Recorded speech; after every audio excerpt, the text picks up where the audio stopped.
Chief Evangelist for OmniConvert, and I'm here with my amazing co-host. Hey, I'm Derek Haney, Chief E-commerce Technologist at ecommercetech.io. What else do I do? I don't know. Amazing stuff. And you have a very good reference when you do keynotes, and you're like the Swiss knife of keynotes because you're like going through them super well.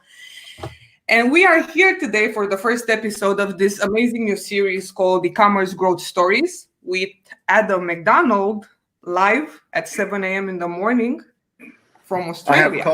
I have coffee. It's all good. I love that cup. Show us the cup again. What does it say on it? Because I didn't see. Coffee loves you back. Oh yeah. I miss being able to drink coffee because I cannot do it right now. So if you're joining us from video or audio, Adam here is an E-comprenuer. That's how he's calling himself. And he's currently the founder of Pet Colors, which is an Australian brand that sells pet collars. But he's also created event brands like Miss Muddy, I think was the name, Slideapalooza, Rumble Run, and he also ran 40 plus large scale events across all Australia.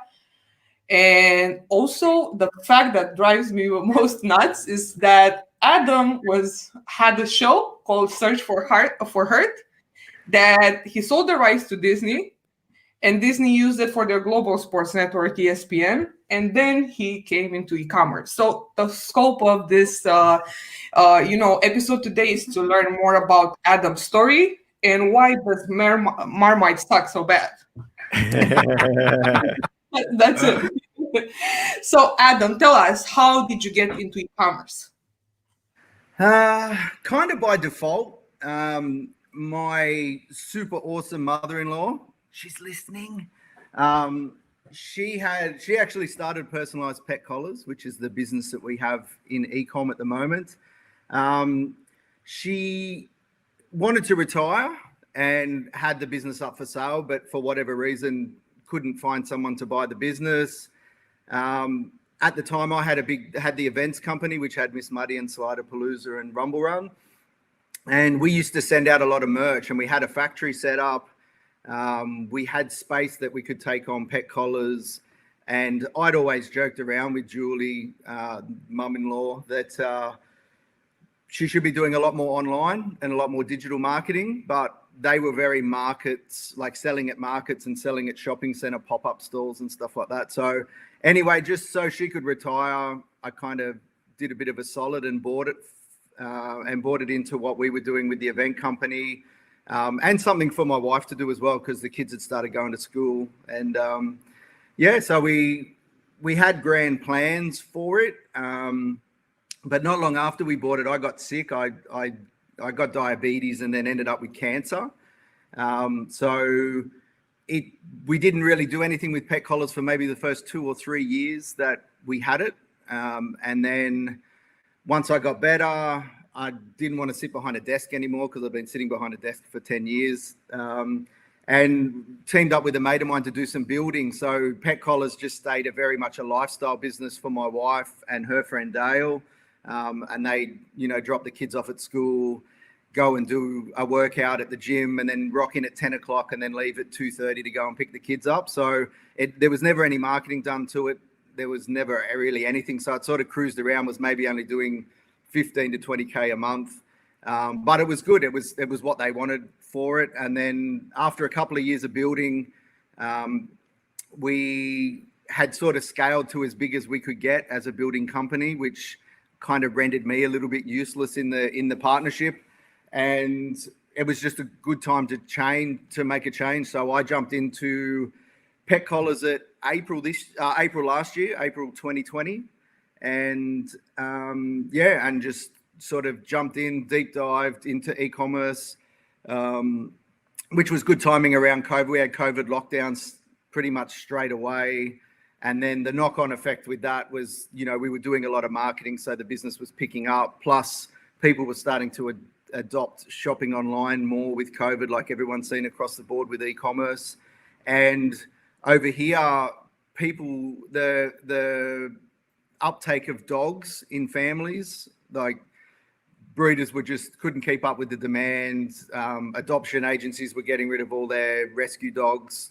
People just were stuck at home, and it was a good time to get a pet. So it was the perfect storm. You know, we started marketing. I teared through the website and rebuilt it around doing UX and optimization.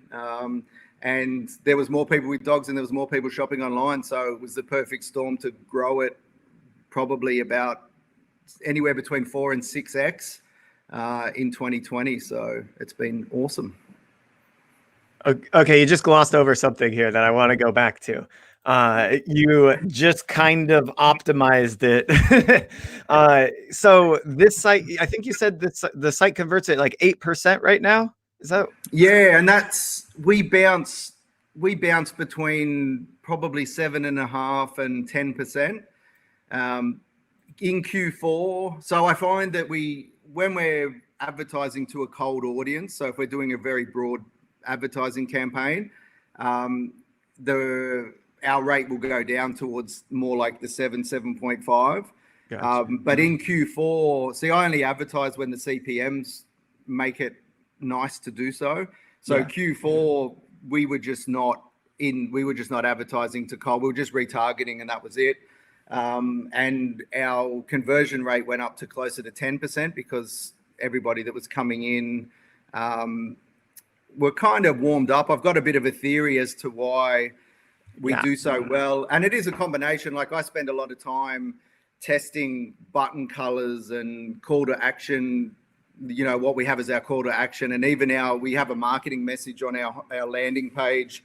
You know, I adjust that all the time and test it. And we use Google Optimize as a bit of a tool for testing stuff. And and for me, it's user experience. So every quarter I've got an alarm set in my calendar. I go on and purchase our products. So I go through the whole experience of jumping on our website, working out how easy it is to find a particular item.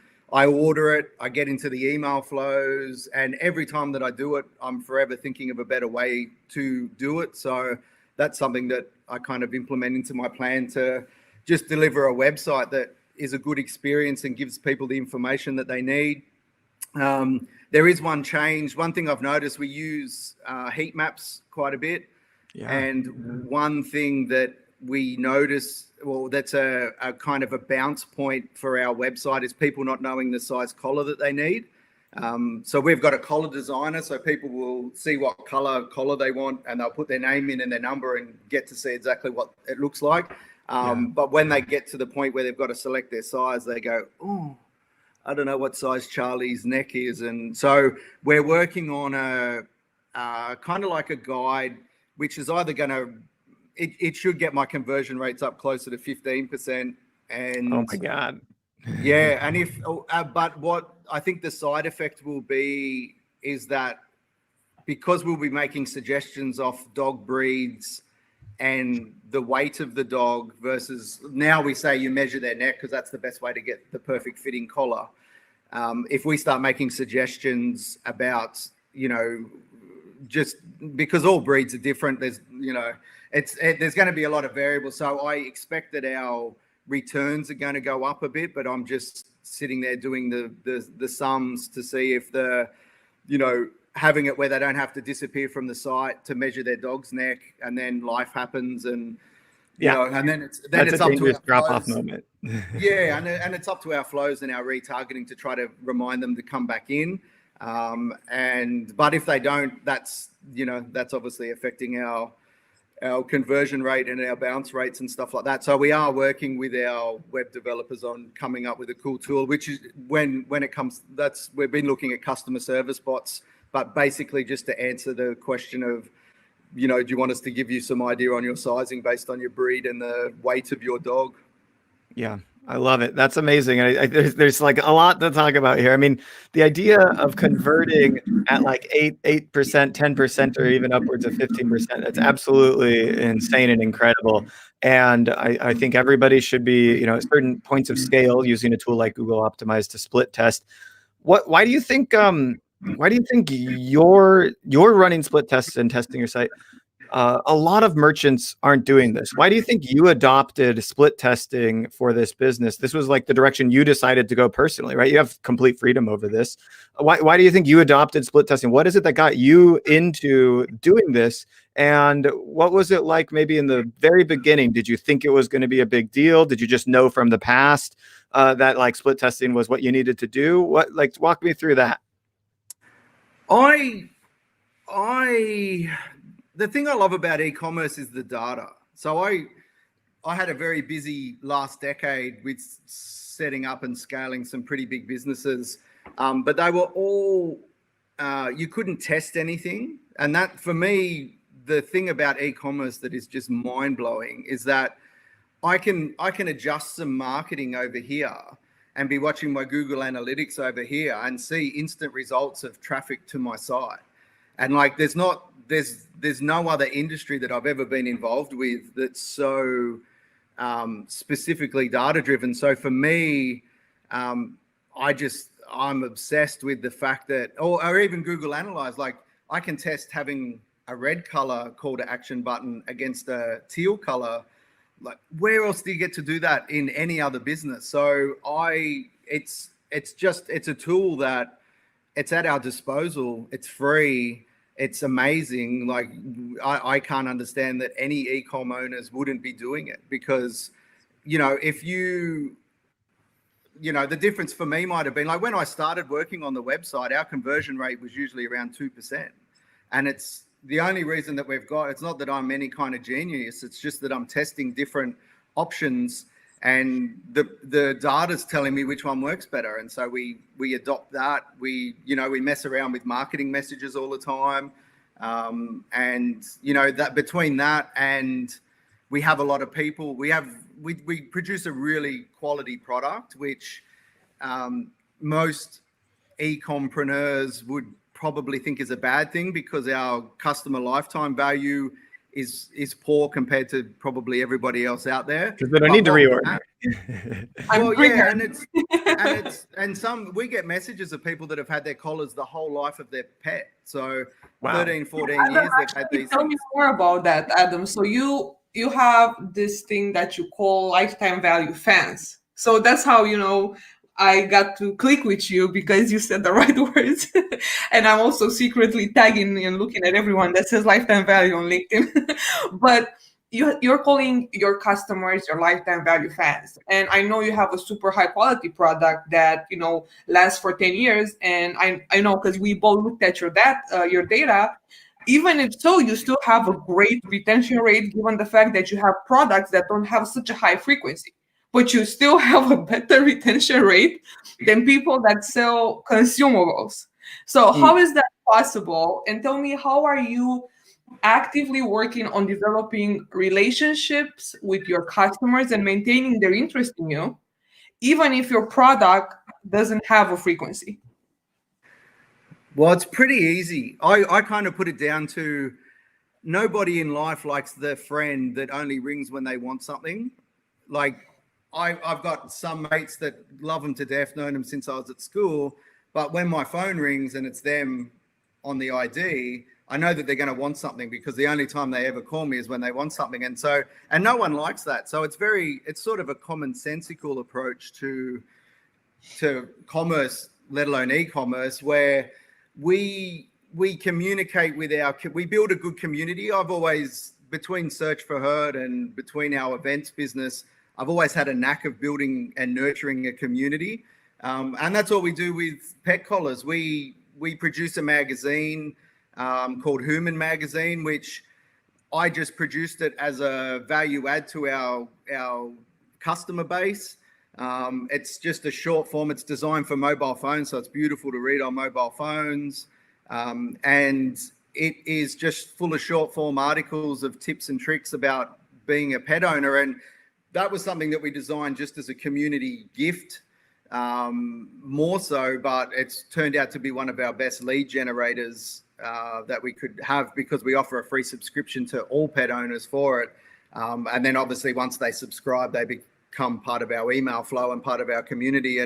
But when I'm contacting I'll only ever email our database if we've got something to add value to their life. So it's either when we've got a new issue of the magazine dropped, if we've had a couple of good blogs, because I think a lot of people get stuck in the kind of the social media trap. Everybody assumes that everybody's on social media. We have quite an older demographic, and a lot of them aren't on social media. So if we've had a couple of blog posts that have really blown up, and in particular we had one, I wrote an article about like things you can do in Byron Bay, which is a really popular travel spot here. And Shopify sent me a notification saying, "Oh, your blog is getting the highest views of all the blogs in Shopify." And it was cool news. So it made me think that there's a lot of people that aren't on. We only promoted it through social media. So we dropped an email and just said, "Hey, for all you guys on social media, I apologize. We kind of got caught in the trap that we thought everybody was on socials. If you haven't been, here's some cool things that have happened in the past 6 months." And the response we had back from that, like so many people replied to that email just saying, "Oh, thanks so much for thinking of us. Yeah, I'm not on any social media, so I know that I missed out a bit, but they haven't adopted social media because they are a bit of an older demographic." And most of the times, and the other time is if we're having a sale, which for me it's a customer service, letting them know that we've got a promotion on, and that if they're getting, they don't really need a new collar, but if they're getting sick of looking at the same color, now would be a good time to buy because we've got a 25% off Black Friday, Cyber Monday sale or something like that. So I very rarely do campaigns through our emails. Like we've got OmniSend set up, but it's purely for flows. Mm-hmm. Do you think brands are overdoing it with sales emails and transactional emails? Because I feel like some brands are really overdoing the phone call from the friend that always has something to ask you. I think most are. I think everything I'm signed up for is it's relentless. It's relentless. And I'm signed up to a lot of newsletters because when I went deep diving into e-commerce, that's how I was learning. It's the email marketers, it's Derek's tech, like everything. I jumped onto pretty much every newsletter that I could. And for instance, like I like Derek's stuff because Derek's it's very much informational about a new product or tech piece that's out. It's not always buy my program, buy my this, buy I don't my even that. have anything to sell. Yeah, well, and that's why I'm your biggest fan. It makes it easy. But I mean, thank you so much. I really appreciate that. I'm trying to help people just kind of like discover tools and stay on top of them, but and it sounds like we were talking before we started, you don't have a lot of tools that you use yourself. You're achieving a high conversion rate without like any bells, whistles, tools. So in my mind, I'm thinking you've broken the internet. You're just absolutely, you must be a beast, a conversion rate optimization beast. On the flip side, part of me is thinking, I wonder what would happen if we installed one of these conversion rate optimization tools. How much further can we go? So there could be something left on the table. But what I love the most is that I know that if you found an opportunity, you would test it and prove the ROI. And I think that's everyone's biggest takeaway for today is to do that. Now, really quick, what would you recommend to people that are thinking about testing, starting to run tests? When should they start from a website traffic? I literally, right before this, I had a call with a merchant and they had about 15,000 visitors a month. And I was like, okay, that's right about the point where I think testing becomes valuable, but maybe you have a different way to look at it than I do. No, I'm pretty similar. I have a lot of conversation. I'm in a lot of groups, and because I've got the conversion rate that we've got, I get asked to do a lot of website teardowns, which I love doing it. But everyone suffers from the same. They're not testing. Like a lot of them won't have a message. For me, it's not. People don't buy the cheapest or the best product. They buy the one they understand the quickest. And if you go by the stats, you've only really got maybe 7 seconds on your landing page to do that. And so for me, I jump on a website just to help them out. First thing I get is a pop-up that blocks the marketing message. If there is a marketing message, most of them don't. Or they'll have a slider of all these images that doesn't tell me anything. It's busy. There's a spinning wheel pop slide out coming from the side. And I'm like, whoa. And I kind of just say to them, if you walked into a bricks and mortar store and the sales assistant ran up to you as soon as you walked in going, give me your email address, I'll give you 15% off. Like it's not a nice experience. You just sort of sit there and go, hey, wait a minute, I've been 2 seconds in the door. I just want to look around to see if this is the right place for me and that you solved my problem. So I very much communicate that you've got to, you've just got to really assess your site, make it like a nice user experience and as frictionless as possible. And knowing that you've only got that 7 seconds, the first thing I want to do is have a beautiful hero image with a good headline and a really short paragraph of text on how you solve their problem, and not have it interrupted, and have it so when it lands, a lot of people have got menu boxes up the top that are a third of the landing page, which means that your hero image then sits off, like it's your hero image, which should be your selling piece, is underneath the fold or halfway through the fold. So I sort of tell them the basics of what to do, but which hero image is the best? Google optimize. Which call to action button works best? Google optimize. What colors should I use for my call to action buttons? Google optimize. Like, and it's not, and like I said, it's the data that's available to all e-com sites that just, it's too easy, but people just don't utilize it. But Adam, sorry, Derek, because I'm conflicted ever since I met Adam. So how do you jump from sports and extreme trainings on ESPN into A/B testing? Like, did you knew all of this before, or did you just learn this on your own? Because a lot of people that are in e-commerce, a lot of brands and merchants, when they do not know stuff like this, they tend to hire someone. But you said, no, I'm going to learn this on my own. And this is a lot of, like it's a lot of time invested, because you could speak like you would work for an agency right now.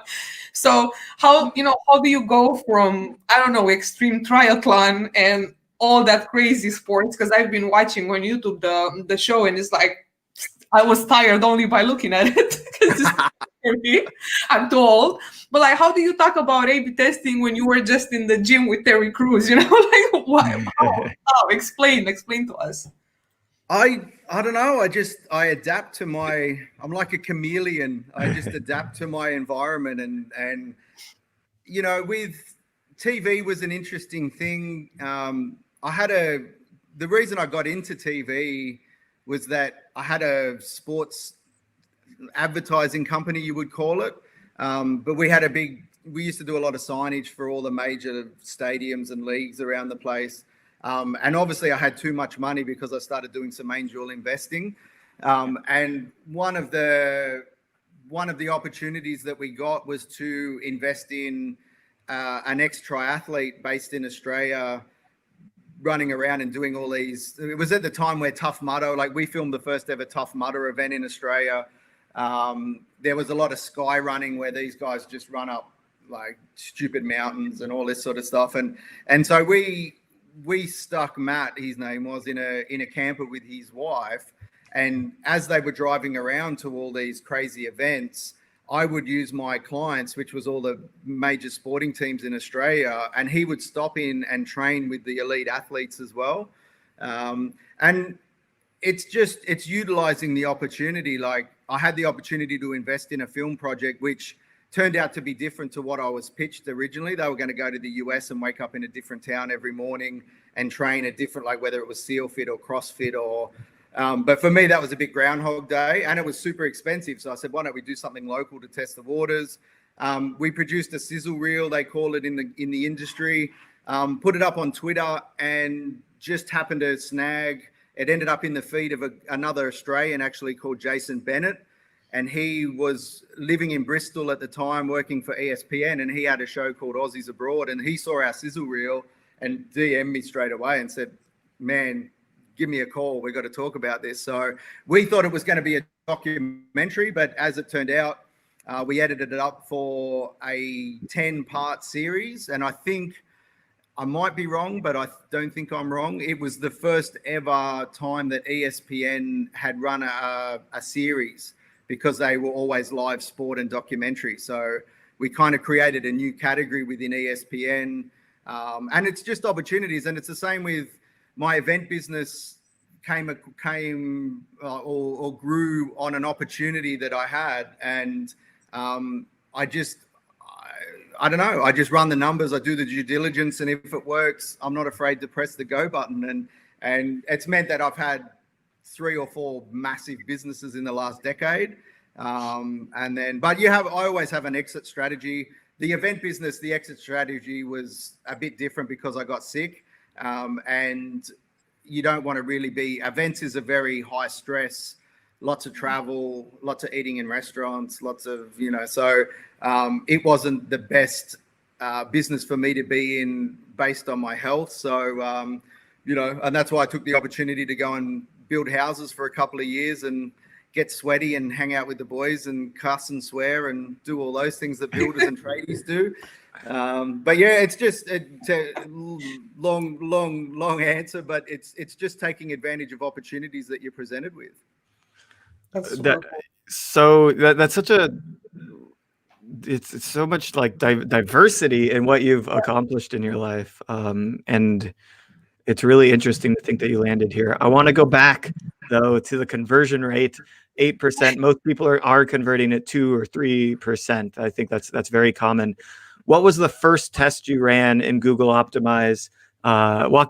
Maybe give me the first test, the biggest failure test, the biggest success test that you've ever run with Google Optimize. The first test was pretty basic. It was just testing a few different hero images on the landing page. And unfortunately, and I probably nearly walked away from Optimize after that because it was even Stevens. It was both images kind of ranked the same. So at the end of it, I was more confused than what I was at the start. At the start, I knew what image I liked the best, but I'm like, let's test this thing. And then it came out like 50-50. It was like people were indifferent between 2 dogs, basically, right? I know, right? I know. And so that was my first experience. My best experience was when we put a marketing message overlaid onto the hero image. We tested what we had beforehand, which was and it's pretty, you see it out there a lot. It's the selling the free shipping, selling the fact that you've got Afterpay. Woohoo! It's all that. It's selling the wrong thing, and it's not selling the fact that you solve a problem for someone who might land on your page. So the test that we ran on, I think it might have been test 2 or test 3 that we ran through Optimize, was having what we had and then putting a headline with a marketing message. And the first one I think was 2 paragraphs long, but the one with the marketing message just blew the other one out of the water. And I think that was really the start of our conversion rate getting to the levels that we're at. And then from there, we tested the long-winded marketing message, which basically told everything that someone would need to know, with a more abbreviated version, which was like a 2-line. And the shorter one did rate a little better. But at the moment, like, we're at that level where if I can get a 0.1% increase in what we're doing, I take it. And most people, when they first start testing and optimizing, we'll see massive gains like we did. I think when we put our headline and our marketing message on our landing page, we jumped from like 2 to 5% over not even 6 months, probably 3 months. And it's going back to that. It's letting people understand exactly what the product is. So we don't say that we're the cheapest, because we're not the cheapest. We're probably the most expensive option out there. We don't say that we're the best. We don't say that we're this or we're that. We have a tiny little slider bar up the top that if someone cares to look, that says that you get free shipping over $60, quick turnaround, and that we're an Australian produced product. And the rest of it is just a beautiful image of Harry with his collar on, looking all happy. And it says, like, peace of mind for pet owners. Our collars are the best form of ID. It allows someone who finds your pet to call, to be able to calm them by name and call you as soon as they find them. And that's all pet owners want. That the fear of if their pet gets out, that someone's going to be able to find them and read it. And our biggest competition as a product is the traditional small dog tags that put on collars.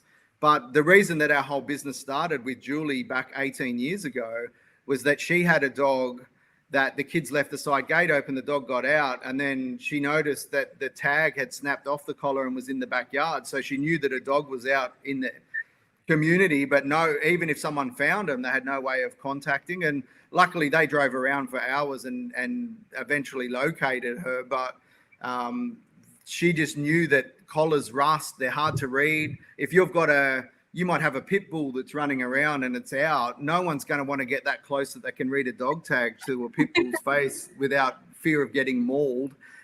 So you can read out the collars that we produce from a safe distance where you're not adding stress to an already stressful situation for the dog and for whoever finds your dog. So, and that's what we have to communicate in 2 lines of text. So there's lots of different ways to do it. And like I said, every quarter I'll test a different version of that marketing message and see if it ranks a little bit better. And for me, I'm just grabbing the little crumbs. If there's 0.1% here, I'll take it. If there's 0.2% here, I'll take it. But it's led to having, a really good conversion rate when people visit us the first time. And then, but still everyone applauds me for my conversion rate. I still look at it that there's 90 to 92 people out of every 100 that leave my website without purchasing anything. Yeah. Like that's a horror story for me as a traditional entrepreneur. Because if I had a shop that I had 100 people come in, but I could only sell 8 of them, I'm doing something very, very wrong. So I still feel that conversion rates as a general rule have got a long way to be improved. For all of e-commerce, like having a 1 to 2% average conversion rate in an industry, I think is terrible. But everybody's just got to adopt different things and test it and just see what works. Yeah. And by the way, for those listening, the website is petcollars.com.au. And you can see right here, this tagline, peace of mind for pet owners, apparently over doubled the conversion rate. I'm sure somebody is right now going, oh my God, like I've got like a slider, or I've got like I haven't really tested this, their homepage. So I think somebody might be doubling their conversion rate right now. I have a feeling you tested a few other taglines. Give me, just for fun, give me a tagline that failed instead of peace of mind for pet owners, if you've got one. To be honest, we haven't changed that's the first headline that I tested. And we're stuck with it. I am looking for a different version to test at the moment. For me, I'm all about, I have a love-hate relationship with agencies, as if anyone follows me on social would realize, and only because I like working with experts to get strategy, but when it comes to implementation, I'd like to do it myself if I can. I'm the first to admit if there's something that's above my pay grade, I'm happy for you guys to do it. But what I find really hard to get is like a specialist service that, I love teardowns. Even my own website, I get guys to tear down my website because everybody's got a different opinion on things. And the last teardown that I got was one thing that they said was maybe try a different headline that isn't just all about the collars. If you look at my landing page, it's very focused on one product, but we do sell other products. And their recommendation was to maybe introduce the fact that we've got a range of products into the headline. I just haven't come up with a headline that I've been happy with that says anything like that, but that'll be the next thing that I'm testing. But yeah, that peace of mind for pet owners came across. I was doing webinars for my friends when COVID lockdown first hit, and a lot of them were suffering really badly with their business. So every Wednesday at lunchtime, I had a bit of a group going where all my mates that had businesses would jump on to Zoom, and I'd pick a topic that they need to be working on and just kind of wax lyrical about what they should be doing. And one of the weeks was called Luscious One-Liners. And we just worked through kind of a worksheet of different headlines that you could use. And And for me, that was one that we got super early, and I tested it, and it tested really well, and we haven't actually changed it. But we've changed the text underneath maybe half a dozen times, like nearly every month. I think we changed that to test it. But unfortunately, mate, I haven't got any other headlines that we've tested against to see if they rank better. But next time we chat, I will, because that's what I'm working on now. I just haven't come up with one that does it for me. It is quite a challenge. What tests are running right now? I'm curious. I haven't got a test running at the minute. We've just come off. We just come off our last test. So I don't like. I tend to get no, I wouldn't say fatigue, but I like focusing on one thing, diving right in, maybe spending a month on that, and then I know that's pretty cool, and I won't go back to it for maybe like every quarter is probably a good range for me. So I'll leave what we've got now that's just tested well to run for a few months, and then I'll jump back in and do my thing and change a few things up and test that.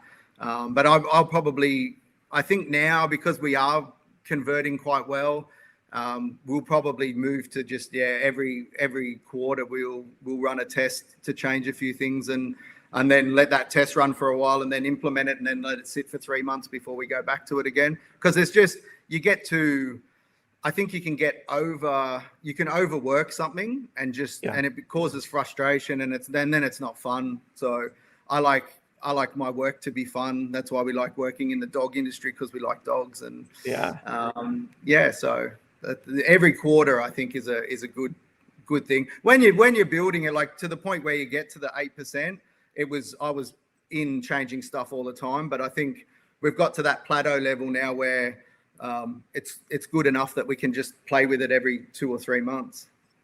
Awesome. So Derek and Adam, our sponsor Vitex, sent me a question for you, Adam.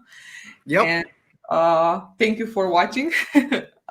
So our sponsor is asking you the following question: given all the diversity in your history, and jumping from TV to e-commerce, what was the best decision that you took with your business? But what was the worst one? Let me start with the worst one, because that's really, really easy. Don't vendor finance the sale of any of your businesses ever. So I jumped out of the events game super quick because of my health, and probably sat down with, we split our brands up. We had Miss Muddy, which was the female obstacle course, which was a cool fun thing.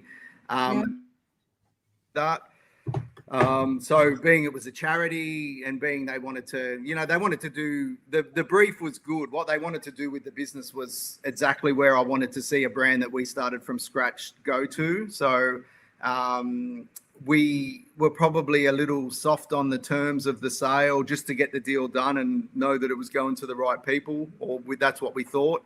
And then the slide business was the same. We sold it to some guys up in Brisbane that had an existing festival, and it kind of fit in with them really well. But both deals, just to get the deals done and me be able to focus on my health, we took some cash, like we got most cash, but we did have some vendor financing terms. And both explain vendor financing really quick to people that might not know. So it's where I fund. So say we've agreed to a sale price of $1 million for one of my brands.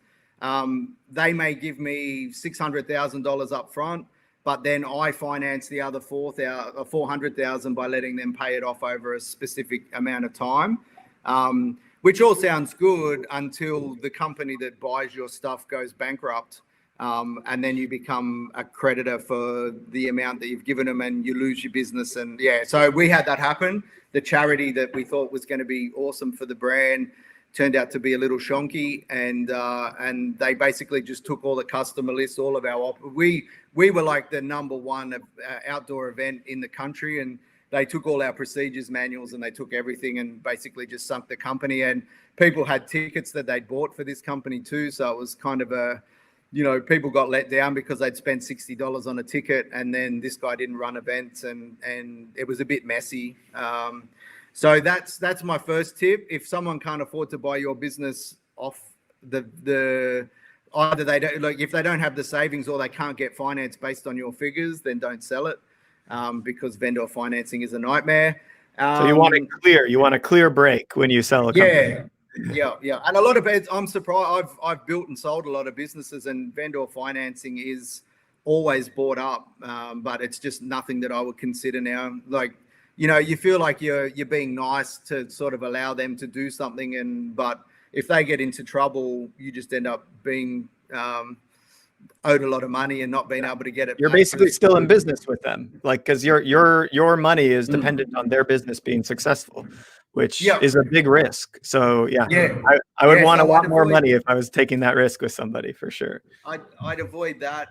But what it did do, so yes, I probably lost.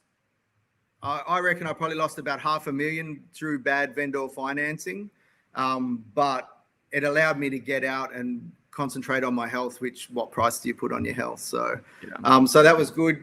Best thing. What's the best thing? I just think it's the data. Having been in all sort of industries, you know, the TV side of things was excellent because something that you've been working on. I can go and sit with my kids, turn on the TV at 8:00 on a Wednesday night and see Daddy's show on TV. Like that was really nice and a big buzz. But you don't know how many people are watching it. You don't know how many people are enjoying it. You're not really getting a lot of feedback. So with e-commerce, I love the fact that everything's live. Like, I can track my website now on analytics and see how many people are in my website. So I think data is my favorite thing, and yeah, it's why I love e-commerce so much. Do you use any data analytics tools? You Google Analytics, Google Optimize. You've got your Shopify native analytics. Is that enough, or is there something that sometimes is missing from that?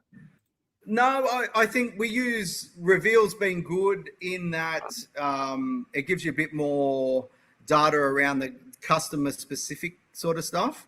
Yeah, Juliana likes that one. Yeah, OmniConvert Reveal, for those that don't know. But I must say, available on Shopify store.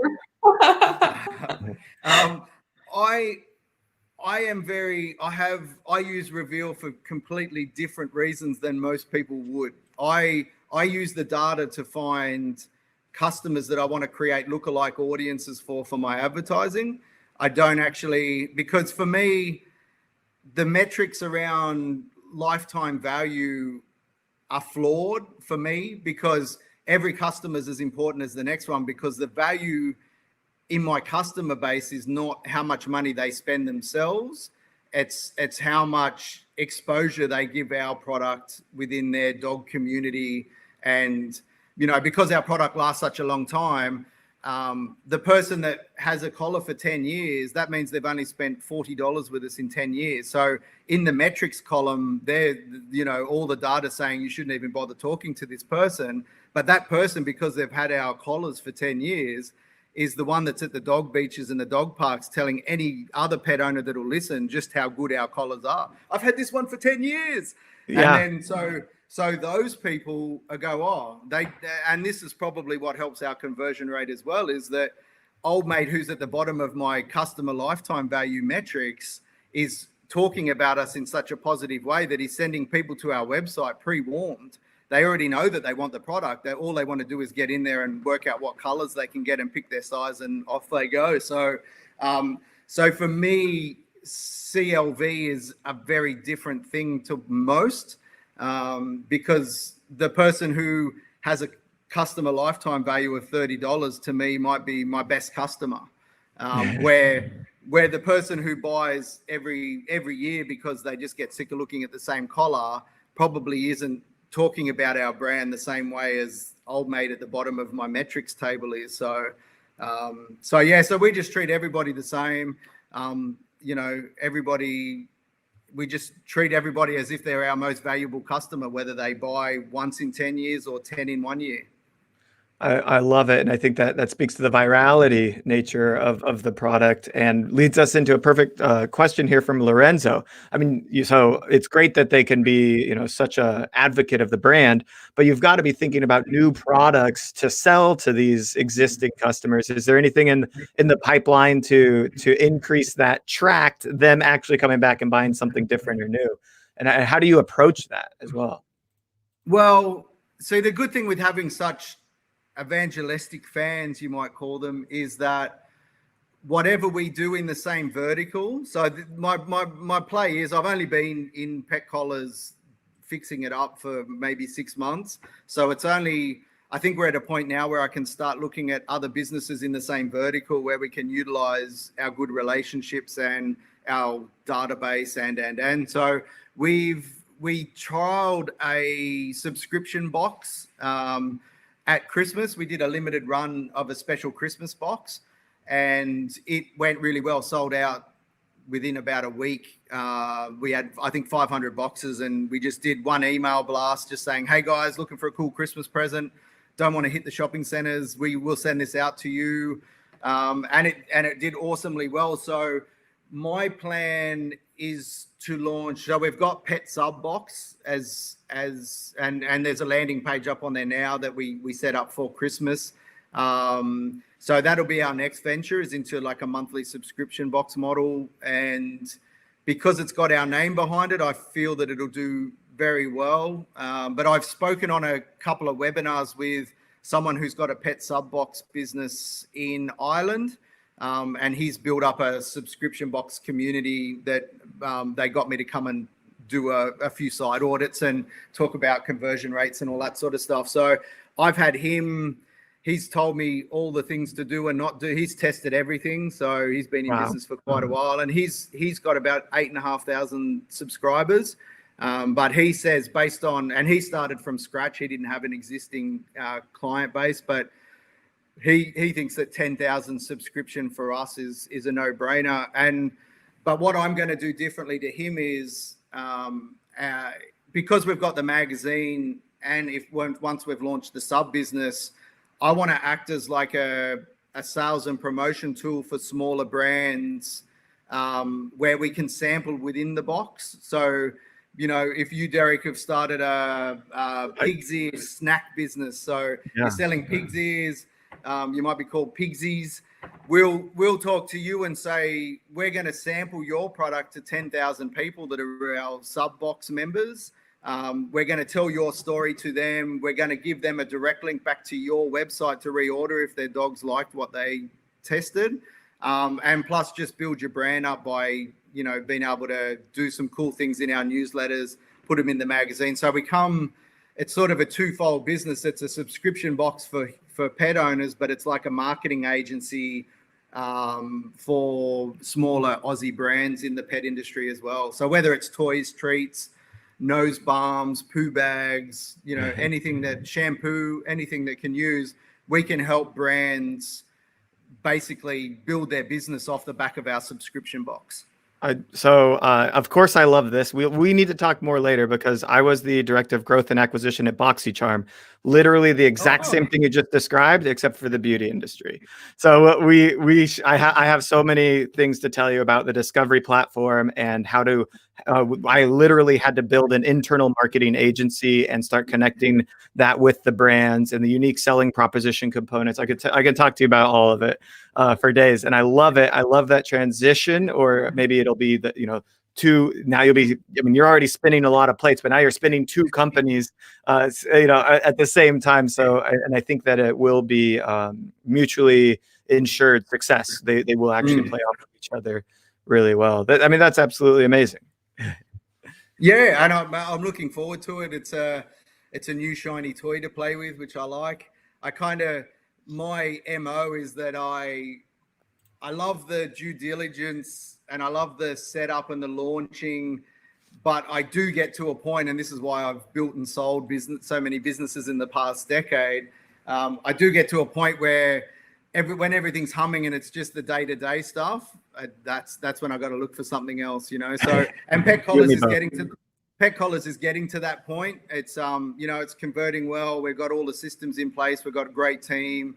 I'm probably more of a hindrance because I'm snooping around looking for ways that I can improve efficiencies, but my time's probably better spent building something new off the same vertical and having that fan base and having customers that just know that we produce a quality product will make it a lot easier to sell them on the next thing. And I think that's where the churn and burn, there's a lot of churn and burn companies out there where they, and they're big on, well, they're not actually big on lifetime value. They're big on, they might be playing in a market where there's 20 million people that they've got to sell to. So they don't really care if they get another sale from the same person. They just ramp their advertising up. They're not making much margin because they're spending so much on ads, and they don't care about customer service because if someone doesn't come back and buy off them again, they're usually selling a cheap product that's going to fall apart. That's very opposite to what we do. We build fans, and which allows me to launch new businesses within that same vertical. Yeah, brilliant. I love it. Talking about your brand name, Pet Collars, because it's like pretty self-explanatory, right? So I have a question from the audience, from John. Thank you, John, for being here. He's asking you what percentage of your traffic comes organically from Google search, given your domain name, because it's a very smart domain name. Yeah, we do. Google search is very good to us, but we work. We did work with an SEO agency up until recently, but I love writing. That's another reason why we got the magazine. So I'm forever pulling keyword reports, making sure that we're putting the right keywords into all of our blogs. And the magazine actually acts as a bit of a content pillar for us. It, we write the short form articles, which we're launching a podcast in the pet industry around pet stuff because it's so popular, the magazine. It'll be all of the articles that are in the magazine are very concise. So the podcast will be able to expand on a lot of stuff that I can't put in the magazine because I keep it to an 800 word limit per article. So, and also too, I can break the magazine up and it becomes my blog post for the month. So, for the time and money invested in the magazine, which isn't a lot actually, it's probably every 2 months it might cost me somewhere between $500 and $1,000 to put together Human magazine, and that's having someone else design it for us. That's so cheap. That's amazing. But it just provides the knock-on effect from it as our content pillar. It gives me all my blog content. It gives me topics that I've researched to write a short article to then expand upon when we've recorded a couple of episodes of the podcast, but I want to get a nice bank up of episodes before we launch. So it's the content pillar and that I think I think we do as good as we can with SEO without going super agency technical sort of, like I'm sure there's things that we could prove, but if SEO guy went and did a teardown of our SEO, they'd write me a list of all the stuff that we could be doing better, which is what I'm trying to find actually at the moment. But I think just the basics we get right, and probably we wouldn't get as much organic as what we do through paid, but it would be somewhere. I could look at my analytics actually. I think the last time we looked, it was somewhere around 22% of our traffic was coming from organic search.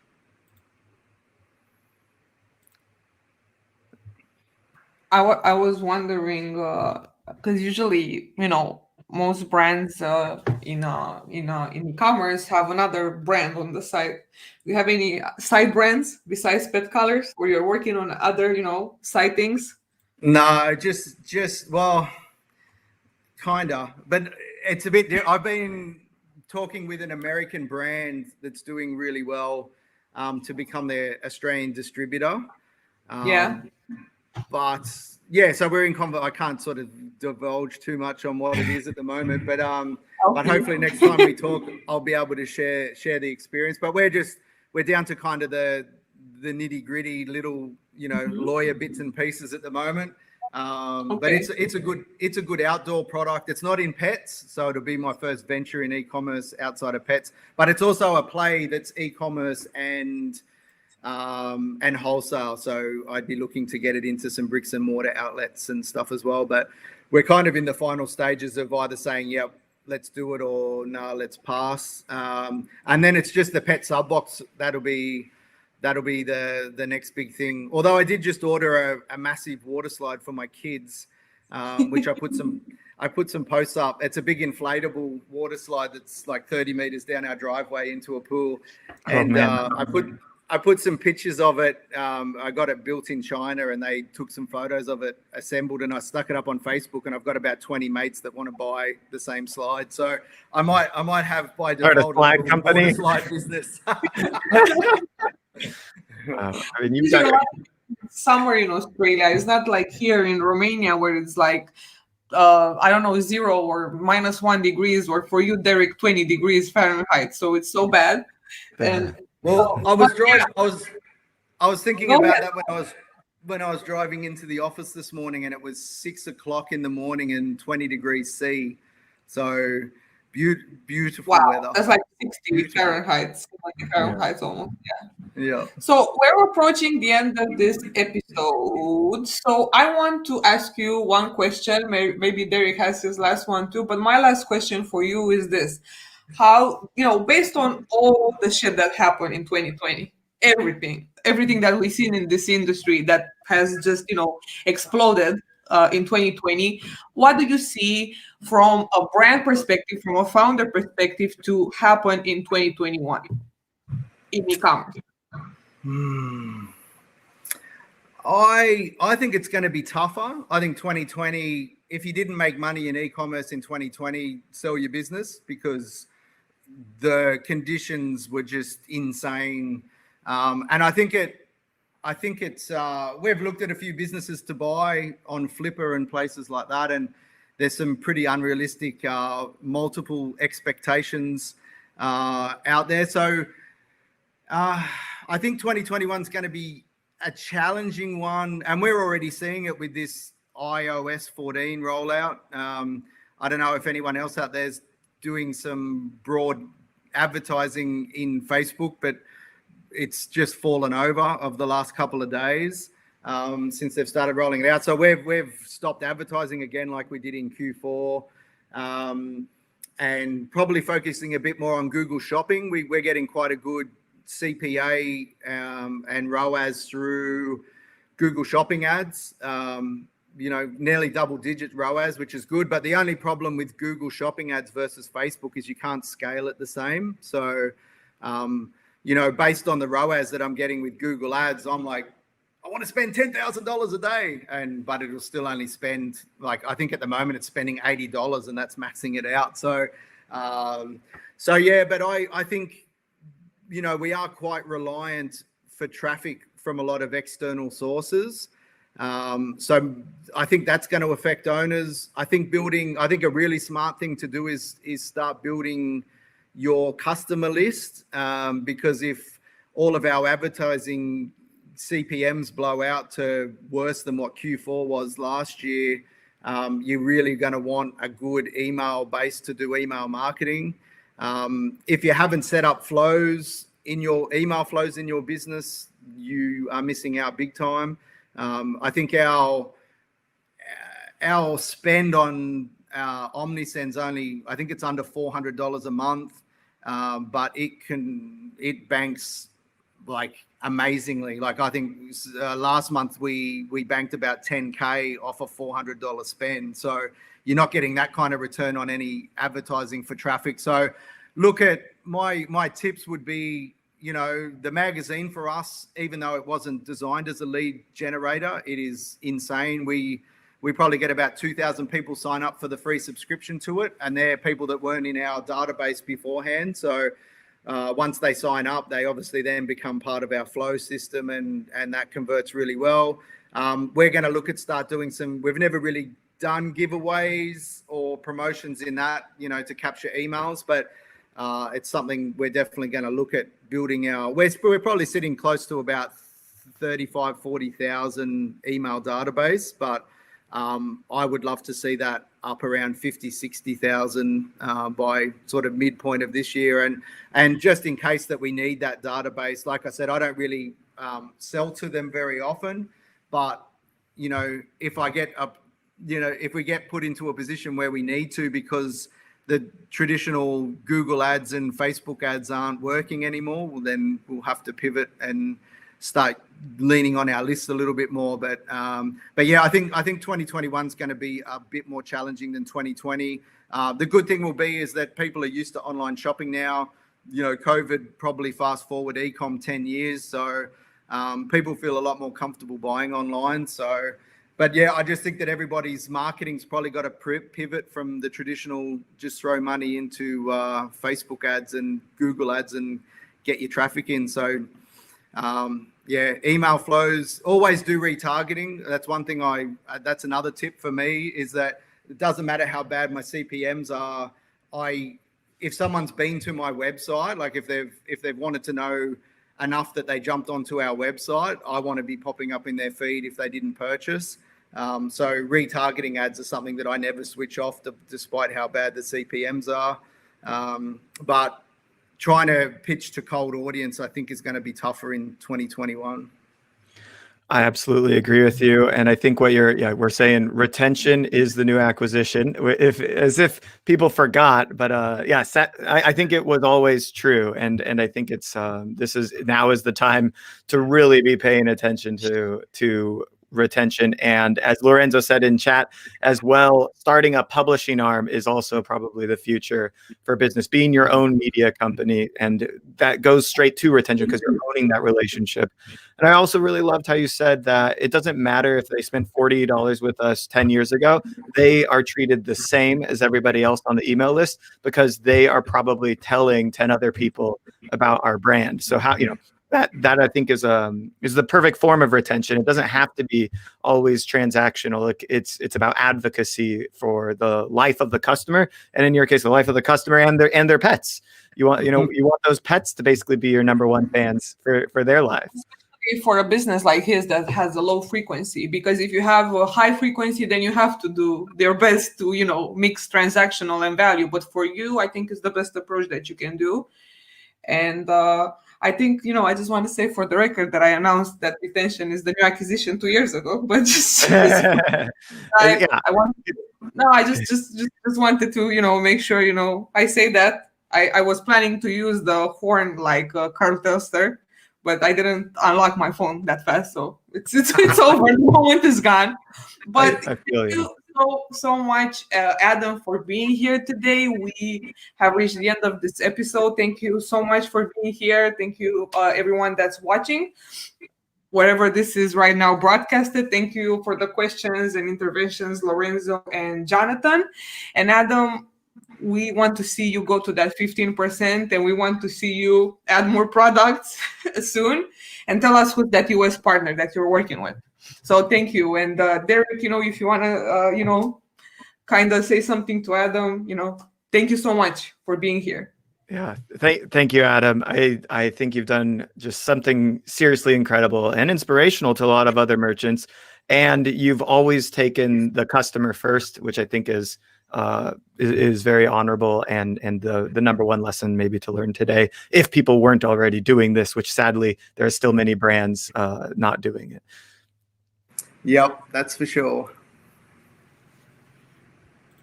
Okay, so it's a wrap. Thank you, everyone, for being here. This is Juliana Jackson, the CLV lady, as the t-shirt says, but you cannot see it because you might be on audio. And I'm here with my amazing co-host. Thanks, everyone. Thanks, guys. Thank you.